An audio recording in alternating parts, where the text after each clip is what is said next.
Ros, these are called M72 LAW rocket launchers, which stands for light anti-tank weapons.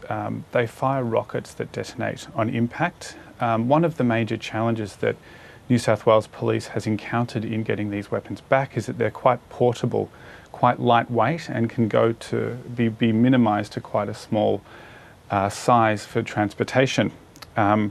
They're also quite effective from long or short distances. Viewers might know that they're used in the current war in Ukraine, even though they're quite old weapons in context. Experts say that they can also be fired up to lengths of several hundred metres, and that's probably why New South Wales Police are quite eager to get them back. Dr. David Craig is a former AFP officer and also worked on the investigation to get these weapons back. He told us that New South Wales Police would be extremely eager to see them returned. I don't want to cause any public alarm, but these things are small. They can be carried in a backpack that wouldn't be noticed as anything unusual. They could be carried to a flight path of an aircraft, or it could be fired into a building from the city. These are a highly effective anti-personnel weapon that can cause great damage very quickly. It's small and portable. They are dangerous from a distance of 10 metres to 1 kilometre, and they're very... So, David, your reporting indicates that they've found their way into Sydney's underworld. That's right, Ros. They were stolen from an Australian Army base between 2002 and 2003 by a former Army officer named Shane Della Vedova. Now, Mr. Della Vedova then sold 7 of the rocket launchers, reporting indicates, to an associate, who then on-sold them to Sydney crime identity Adnan Eddie Darwish, who is now serving life in prison for murder. Now, there's no indication that he's involved in our reporting today. And since then, Ros, they've been lost. They've been passing through different hands in Sydney's underworld for some time, and have been unrecovered for about 20 years now. There's been some reports that one of them has been recovered, but the date on that is a bit unclear at this stage. We've exclusively recovered this video from a legal source in Sydney, and that purports to show an individual manipulating one of these rocket launchers wearing gloves. Now, a prominent underworld figure has told New South Wales Police that they know the location of these launchers and would like to offer them in a trade. Now, we can't get into the details of that trade because revealing certain details might put this person's safety in jeopardy.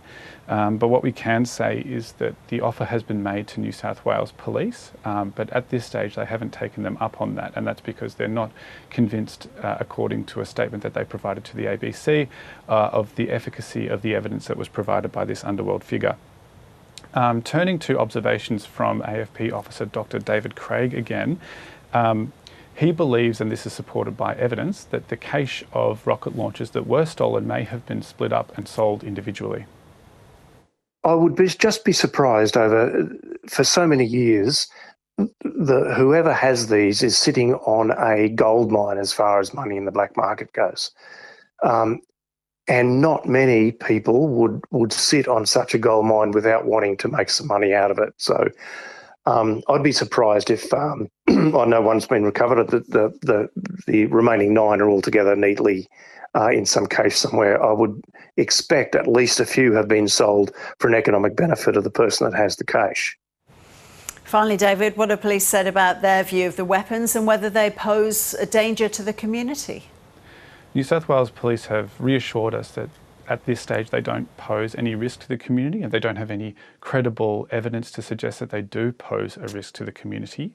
They also believe that they don't, based on the information that was provided by these legal sources, they're not convinced that there is an actionable piece of intelligence that would lead them to obtain these weapons. So as is the case in our reporting, they haven't actually embarked on recovering them at this stage. New South Wales told the ABC in a statement that New South Wales Counter-Terrorism Command has no credible information on the provenance of these weapons. To date, police have not received any credible reports that could lead them to obtaining these weapons. Officers from New South Wales Counter-Terrorism Command have no actionable intelligence concerning who is in possession of these weapons. So that's where it sort of stands at the moment, Ros. However, in some reporting that we did in checking out the location of the weapons, a few text messages sort of indicated that New South Wales police still seem interested in pursuing the deal, just not in the way that it's currently constituted, which is not surprising given interviews that we conducted indicating that they do pose some threat to the people that have them in their possession. David, thank you. Thanks, Ros.